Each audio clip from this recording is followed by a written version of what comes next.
শুরু হয়েছে আন্তর্দেশীয় স্কুল ফুটবল টুর্নামেন্ট। জেদ্দায় Bangladesh international school English medium খেলার মাঠে আয়োজিত এই টুর্নামেন্টে Philippine school, Sekolah Indonesia school, Sri Lankan international school এবং Bangladesh international school and college Bangla ইংরেজি শাখা অংশগ্রহণ করে। Hi, my name is Yusran Bahauddin Ambari. I'm the Consul General of Indonesia here in Dubai.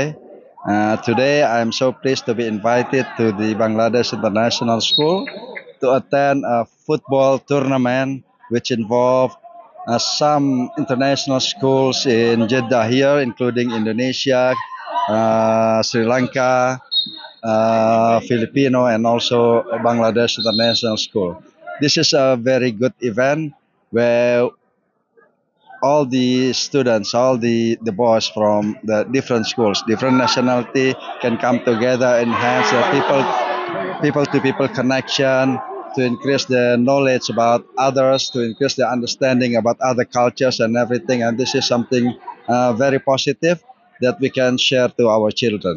And thank to Bangladesh International School to invite me, and this is going to be my inspiration as well to create such event in our Indonesian school to invite other international schools. উদ্বোধন অনুষ্ঠানে Bangladesh কনসুলের জেড্ডার consul general Mia Mohammad Mainul কবির বলেন, খেলাধুলা মানুষকে সব বাজে নেশা থেকে বিরত রাখে এবং ঐক্যবদ্ধ রাখতে সহায়তা করে।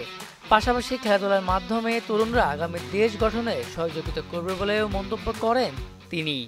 বাংলাদেশ ইন্টারন্যাশনাল স্কুল আয়োজিত আজকের যে ফুটবল টুর্নামেন্ট, এটায় অংশগ্রহণ করতে পেরে আমি অত্যন্ত আনন্দিত। আমি স্কুল কর্তৃপক্ষকে ধন্যবাদ জানাই, ইউথদেরকে কেন্দ্র করে এবং তাদের যে মোটোটাকে সাথে নিয়ে তারা এই অনুষ্ঠানটা আয়োজন করেছে। কম্পিটিশনের একাধিক ইন্টারন্যাশনাল কমিউনিটি যারা এখানে আছেন তারা অংশগ্রহণ করছেন। তো সবাইকে নিয়ে, অন্যান্য দেশের প্লেয়ারদের নিয়ে এই যে আজকের আয়োজন, এটা অবশ্যই আমাদের জন্য অত্যন্ত গৌরবের, আনন্দের। আমি প্রত্যাশা করি এই আয়োজনটা সফল হবে এবং এর ধারাবাহিকতা বজায় রাখবে। তরুণদের নিয়ে আজকে যে আয়োজন, তারাই আমাদের ভবিষ্যৎ। এই খেলাধুলার মাধ্যমে তাদের ভিতর টিম স্পিরিট এবং তাদের যে পজিটিভ অ্যাটিটিউডগুলো গড়ে উঠবে এবং এর মাধ্যমে তারা দেশ গঠনে আরও সক্রিয় ভূমিকা রাখবেন, এই প্রত্যাশা ব্যক্ত করি। এবং আমি আবারও অভিনন্দন জানাচ্ছি স্কুল কর্তৃপক্ষকে আজকের এই যে স্কুলের কম্পিটিশনের যে মোটো সেটা ঠিক করার জন্য। যে যুবকরাই আমাদের, ইউথরাই আমাদের ভবিষ্যৎ, তাদেরকে নিয়েই আমরা দেশে গঠনে এগিয়ে যাব। জীবিকার তাগিদে পরিবার নিয়ে প্রবাসে পাড়ি জমিয়েছেন অসংখ্য বাংলাদেশি। এমন আয়োজন যেন তাদের কাছে প্রবাসের মাটিতে এক টুকরো বাংলাদেশ। অনেক সুন্দর, অনেক চমৎকার একটি ফুটবল টুর্নামেন্টের আয়োজন করা হয়েছে।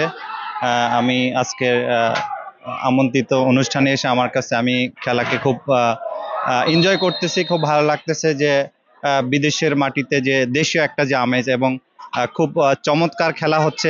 এই টুর্নামেন্টে মানে আসতে পেরে আমি অত্যন্ত গর্বিত। মাশাআল্লাহ, আমি মানে দোয়া করছি আল্লাহ যেন ভালো, আমাদের দেশের ছেলেরা যেন ভালো করতে পারে।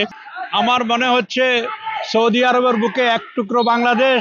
খেলাধুলার মাধ্যমে সুস্থ জাতি গঠনে ভূমিকা রাখবে এই আয়োজন, এমন মন্তব্য করেন আয়োজক কমিটি বাংলাদেশ ইন্টারন্যাশনাল স্কুল ইংরেজি শাখা চেয়ারম্যান মোহাম্মদ মিসবাউদ্দিন। যে ফুটবল টুর্নামেন্টের আয়োজন করেছে, আজকের অনুষ্ঠানে চিফ গেস্ট হিসাবে মাননীয় কনসুল জেনারেল বাংলাদেশ কনসুলেট এবং ইন্দোনেশিয়ান কনসুল জেনারেলকে স্কুল কর্তৃপক্ষের পক্ষ থেকে জানাই আন্তরিক অভিনন্দন এবং আমরা কৃতজ্ঞতা প্রকাশ করছি। আমাদের অভিবাদন for the all participant school, Bangladesh international school, Bangladesh school and college, জাতীয় curriculum, Philippine international school, Sekolah Indonesia school and Sri Lankan school. আমাদের এই টুর্নামেন্ট চলবে আগামী 1 মাস ব্যাপী। আমরা এই টুর্নামেন্টের উত্তরোত্তর সফলতা কামনা করছি এবং আশা করি আমাদের এই উদ্যোগ আমাদের বাচ্চারা উৎসাহিত হবে এবং ভবিষ্যতে সুস্থ জাতি গঠনে ভূমিকা রাখবে। এদিকে বিদেশের মাটিতে দেশীয় আমেজ তুলে ধরার জন্য আয়োজক কমিটিকে ধন্যবাদ জানান অভিভাবকেরা।